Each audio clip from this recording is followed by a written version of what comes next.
Ce programme est financé par des amis et partenaires du ministère de Joyce Meyer. Quand nous sommes dans l'extase, nous disons à Dieu, « Oh Dieu, je veux aimer tout le monde. » Et Dieu dit, « D'accord. C'est parti. Tout le monde sauf celui-là, Seigneur. » Je fais ce que je fais parce que j'ai vu la puissance de Dieu transformer ma vie et il fera de même pour vous. Si, lorsque vous avez des problèmes, vous faites les choses à la manière de Dieu, vous en sortirez toujours victorieux. Vous en sortirez toujours triomphant. Mais vous ne pouvez pas avoir un problème et agir comme un non-croyant et vous attendre à une récompense de Dieu. Il faut donc être honnête avec soi-même. J'ai été honnête avec moi-même. Vais-je agir comme un bébé chaque fois que je n'obtiens pas ce que je veux? Ou vais-je grandir et agir comme un chrétien? Est-ce que je vais juste aller à l'église et puis me comporter comme si je n'y étais jamais allé? Ou est-ce que je vais vraiment y aller, apprendre, grandir, apprendre l'Écriture, apprendre à déclarer l'Écriture, confesser l'Écriture, méditer sur l'Écriture et faire de Dieu le centre de ma vie? Dieu ne veut pas un peu de vous, il vous veut en entier. Et il n'est pas un élément secondaire de votre vie, il est l'élément principal. Apocalypse 21, les 6 premiers versets. Puis je vis un nouveau ciel et une nouvelle terre, car le premier ciel et la première terre avaient disparu, et la mer n'existait plus. Elle n'existait plus. Je vis descendre du ciel, d'auprès de Dieu, la ville sainte, la nouvelle Jérusalem, préparée comme une mariée qui s'est faite belle pour son époux. J'entendis une voix forte venant du ciel qui disait: « Voici le tabernacle de Dieu parmi les hommes. Il habitera avec eux, ils seront son peuple et Dieu lui-même sera avec eux. Il sera leur Dieu. Il essuiera toute larme de leurs yeux. La mort ne sera plus et il n'y aura plus ni deuil, ni angoisse, ni cri, ni peine, ni douleur. Car ce qui existait avant, le premier ordre de choses a disparu. Celui qui était assis sur le trône dit: « Voici que je fais toutes choses nouvelles. » Il ajouta: « Écris cela, car ces paroles sont dignes de confiance et vraies. Elles sont exactes, précises et incorruptibles. » Puis il me dit: « Tout est accompli. »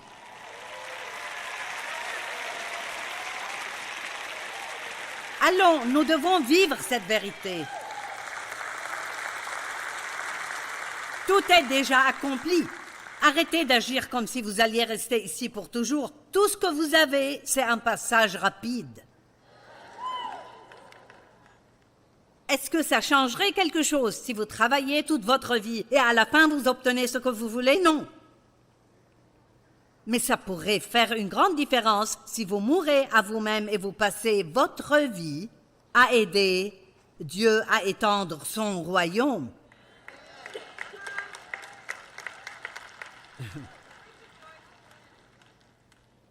Je vous le dis, vous voulez être heureux? Je vous dis comment être heureux. Et je peux vous dire que vous ne pouvez pas être égoïste et heureux en même temps. J'ai essayé et ça ne marche pas. On ne peut pas forcer cela et faire en sorte que ça marche. Et je dois avoir beaucoup de réunions et beaucoup de discussions avec moi-même. Arrête, Joyce. Grandis, redresse-toi, perds ton attitude. Ne sois pas égoïste, et je le suis encore bien plus que je ne voudrais l'être. Et j'y travaille encore comme vous tous, mais je suis déterminée à ne pas vivre uniquement pour moi. Amen. Je suis l'alpha et l'oméga, le commencement et la fin, et je pourrais ajouter qu'il est aussi tout ce qu'il y a entre les deux. Amen. Pendant que nous mourrons à nous-mêmes, il y a des tests que nous allons traverser. Et il vaut mieux aller de l'avant et passer les tests parce qu'il y a une chose chez Dieu et son royaume, c'est qu'on n'est jamais recalé. Il faut continuer à prendre le même test encore et encore et encore jusqu'à ce qu'on le réussisse. Allez. Ah, je me souviens de l'époque où la lenteur des employés dans les magasins me rendait folle. Vous savez, quand vous allez à l'épicerie, il y a toujours une file d'attente où la caissière n'a plus de papier. Elle doit aller réparer sa caisse ou... Je priais même, « Seigneur, mène-moi à la bonne file pour que je puisse sortir d'ici rapidement. » Je fais des prières stupides. Tout était centré sur moi. Je veux sortir d'ici rapidement. Laisse-moi choisir la bonne file. Et bien sûr, je me retrouvais dans la file où il y avait la nouvelle caissière. Ou bien je faisais la queue et je découvrais que 2 de mes articles n'avaient pas d'étiquette et qu'il fallait aller les chercher. Et je devenais tellement frustrée parce que je voulais sortir de là. Je voulais rentrer chez moi et faire ce que je voulais faire.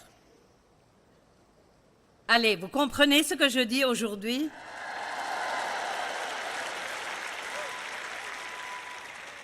Et j'ai eu des commis lents, vraiment lents, et finalement nous sommes arrivés à ne plus avoir de commis. Je n'arrivais même plus à trouver un employé. Je vous dis la vérité, et j'ai finalement pensé, d'accord, c'est Dieu. Combien d'entre vous savent qu'il nous faut parfois du temps pour comprendre, oh, c'est Dieu? Ce n'est pas le diable. J'ai réprimandé le diable jusqu'à ce qu'il ne me reste plus rien à dire. Je te réprimande, diable. Disparais de devant moi pour que je prenne le contrôle. Enfin, j'ai appris à me soumettre à la voix de Dieu. Oh, mon Dieu. Laissez-moi vous dire quelques-unes des épreuves que vous devrez passer dans la vie. Nous en avons parlé, mais il faut en reparler, le test du pardon. Il y avait un homme à l'arrière qui m'a remercié. Il a dit merci beaucoup. C'était un policier et il est venu assurer la sécurité ici et il m'a dit merci beaucoup. Jeudi soir, j'ai pu pardonner à mon frère et j'en avais tellement besoin. Vous voyez, si juste 10 d'entre vous pardonnent à quelqu'un, ça valait la peine que je vienne ici. Parce que votre vie ne peut même pas commencer tant que vous n'avez pas fait ça. C'est l'une des toutes premières choses à faire. On ne peut pas être en colère contre quelqu'un et avoir une bonne vie avec Dieu. Vous diriez, tu ne sais pas ce qu'ils ont fait. Vous savez ce que Jésus a dit, « Père, pardonne-leur car ils ne savent pas ce qu'ils font. » Ils ne savent pas ce qu'ils font. Vous savez, si les gens vous appartenez à Dieu, vous êtes marqués et scellés par le Saint-Esprit. Dans le royaume des esprits, il y a un panneau sur vous qui dit « J'appartiens à Dieu ». Amen. Et le diable le sait. Et si les gens vous maltraitent, ils s'en prennent à Dieu. Donc, vous devez prier pour eux. Père, pardonne-leur car ils ne savent pas ce qu'ils font. Mais tout ce qu'on fait, c'est s'inquiéter de ce qu'ils nous ont fait. Tu m'as blessé mes sentiments. Tu m'as maltraité. Tu ne m'as pas donné ce que je veux. Nous pensons toujours à ce que quelqu'un n'a pas fait pour nous au lieu de penser à ce qu'il se fait à lui-même.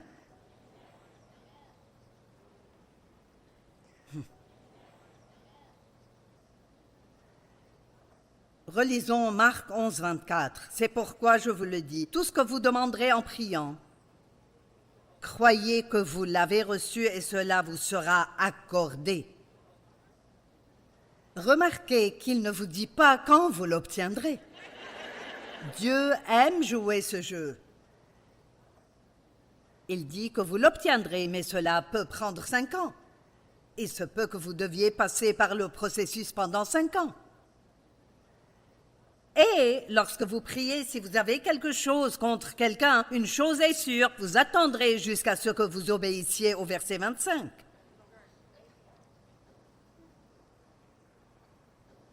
Si vous avez quelque chose contre quelqu'un, pardonnez-lui et lâchez prise, afin que votre Père céleste vous pardonne aussi vos fautes et vos transgressions. Vous voyez, quand vous avez de l'amertume et un manque de pardon, ça entrave votre relation avec Dieu. Il n'y a rien qui vaille la peine de faire cela. Mais si vous ne pardonnez pas, votre Père céleste ne vous pardonnera pas non plus. Il faut réussir ce test du pardon. Donc, attendez-vous à ce que quelqu'un vous fasse quelque chose que vous n'aimez pas. Et lorsqu'il le fait, vous n'avez qu'à dire « c'est mon test ». Je vais le réussir. Fais de ton mieux, mais je te pardonne. Le test de la fidélité. S'accrocher à quelque chose longtemps après que les émotions ont disparu.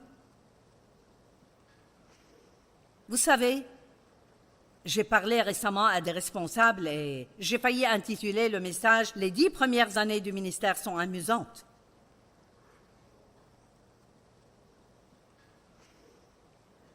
Parce que ces premières années, on est plein de choses.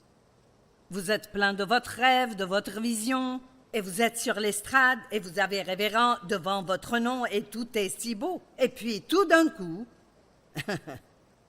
plus personne n'applaudit ni n'acclame et vous vous retrouvez avec le travail.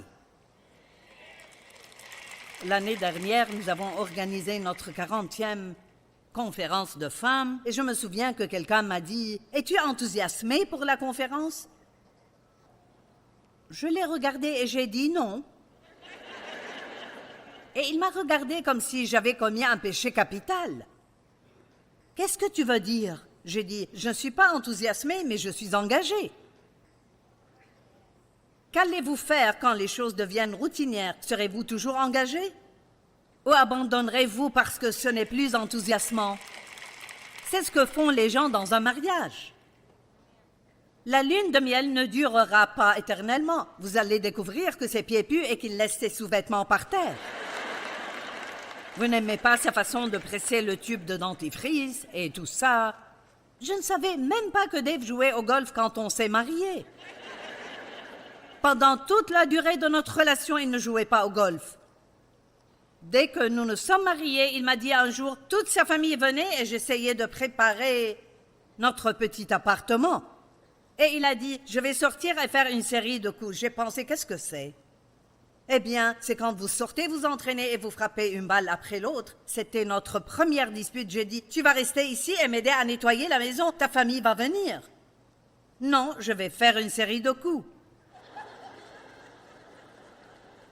Allez, les émotions ne vont pas durer éternellement. Et même dans votre mariage, il se peut que vous devriez prendre une décision, que votre chair dit « c'est fini ». Allez, votre chair dit « je ne supporterai pas ça, je ne vais pas vivre comme ça le restant de ma vie », mais vous feriez mieux de vous calmer pour voir ce que Dieu vous dit. Vous pouvez penser que l'herbe est plus verte de l'autre côté, mais vous devrez aussi tondre cette herbe.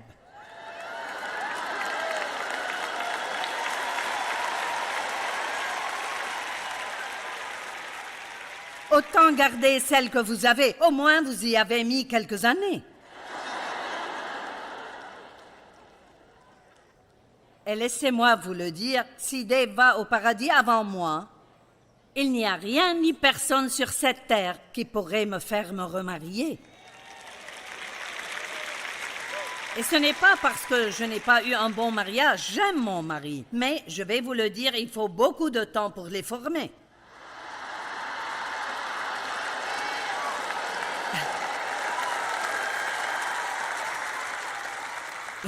Gardez celui que vous avez et arrangez-vous. À moins, bien sûr, que ce soit une personne abusive, il y a des raisons pour lesquelles vous ne pouvez pas rester avec quelqu'un. Mais soyez une personne fidèle, soyez un ami fidèle. Ce matin, Christine était ici et nous parlions d'elle. Elle est ma fille spirituelle. Et vous savez quoi? Nous nous voyons peut-être 4 fois par an.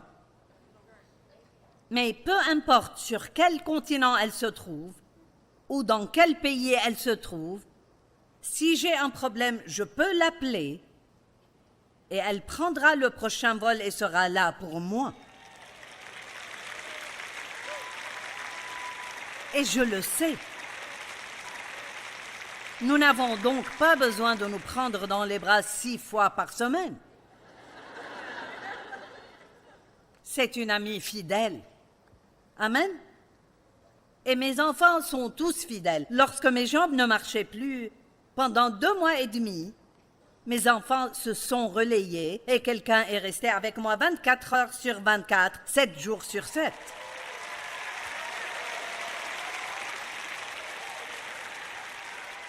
Ils ne me laissaient pas seule. Ils étaient là pour moi, ils sont restés toute la nuit avec moi. Ils se sont relayés et sont restés toute la journée avec moi. Nous devons apprendre à être là les uns pour les autres. Amen. Le test de la fidélité. Le test du baiser de Judas.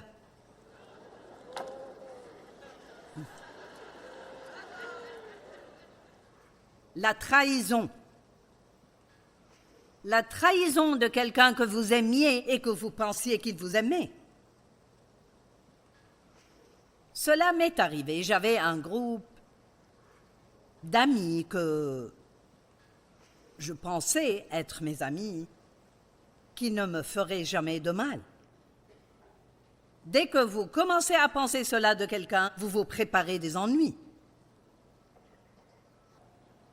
Quoi qu'il en soit, Matthieu 26, 47 à 50, il parlait encore quand Judas, l'un des 12, arriva avec une foule nombreuse armée d'épées et de bâtons, envoyés par les chefs des prêtres et par les anciens du peuple. Celui qui le trahissait leur avait donné ce signe: l'homme auquel je donnerai un baiser,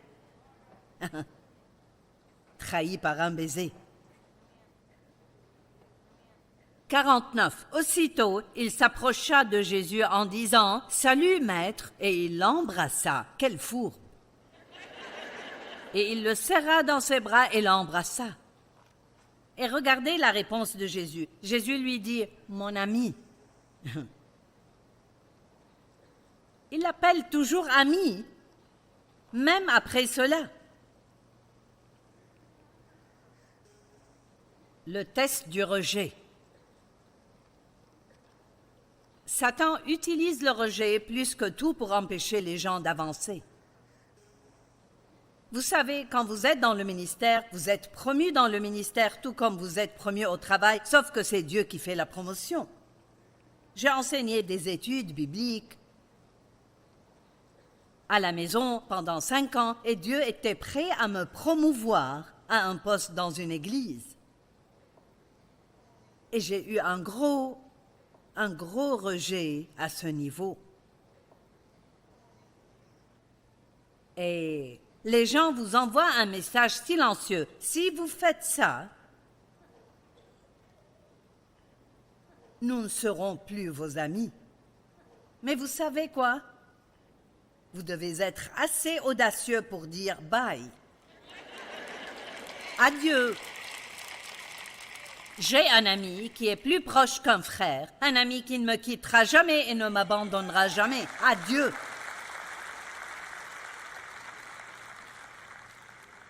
Parce que Dieu peut remplacer ses amis, mais rien ne peut le remplacer.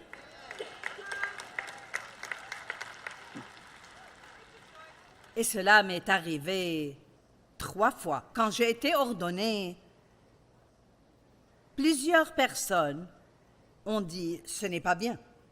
Tu es une femme, les femmes ne devraient pas être ordonnées. Tu n'as pas reçu la bonne éducation. Qui a dit que Dieu ne pouvait pas vous éduquer et vous promouvoir? Je suis allée à l'école du Saint-Esprit. »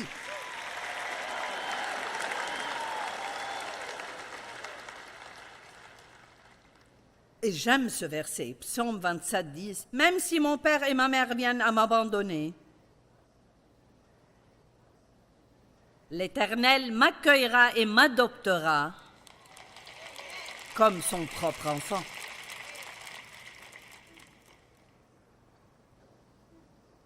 Il me reste 3 minutes. Quel test voulez-vous? Pourquoi pas le test de l'amour du mal-aimé? Quand nous sommes dans l'extase, nous disons à Dieu, « Oh Dieu, je veux aimer tout le monde. » Et Dieu dit, « D'accord. » C'est parti. Tout le monde sauf celui-là, Seigneur.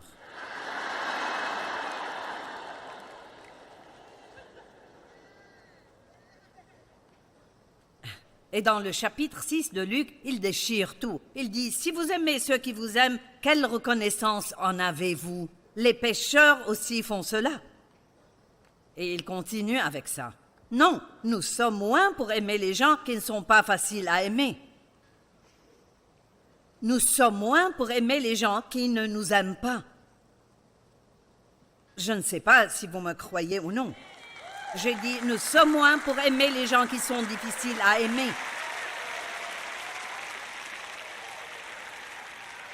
Et rappelez-vous, l'amour n'est pas un sentiment, c'est une décision sur comment vous allez traiter les gens.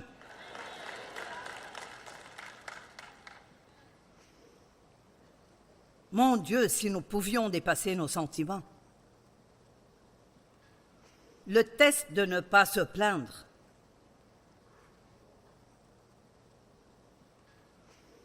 Oh, pouvez-vous avoir une épreuve et ne pas vous plaindre? Mon Dieu, et si vous êtes venu à cette grande conférence et puis vous allez chercher votre voiture et vous avez un pneu crevé? C'est vraiment incroyable. Je donne mon temps et mon argent. Je vais à cette conférence et maintenant je reviens ici et mon pneu est à plat. Non, c'est là qu'on se dit, bon, je vais appeler quelqu'un pour réparer ça.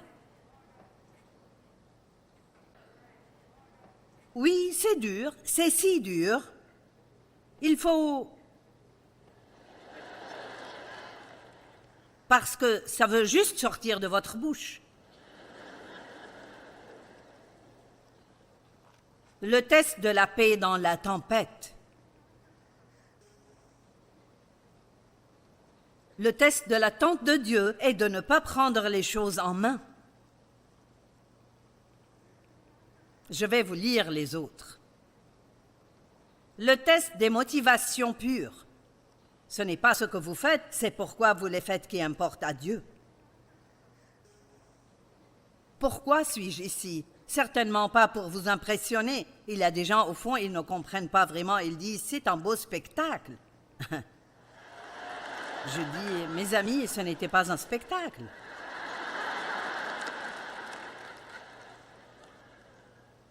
Le test de continuer à servir Dieu sans rien ressentir. Je vous le dis, j'ai un ami très spirituel, et à chaque fois que je lui parle, il a eu une visite d'ange où il est monté au ciel, où Dieu l'a visité, et je me dis, suis-je un cancre spirituel?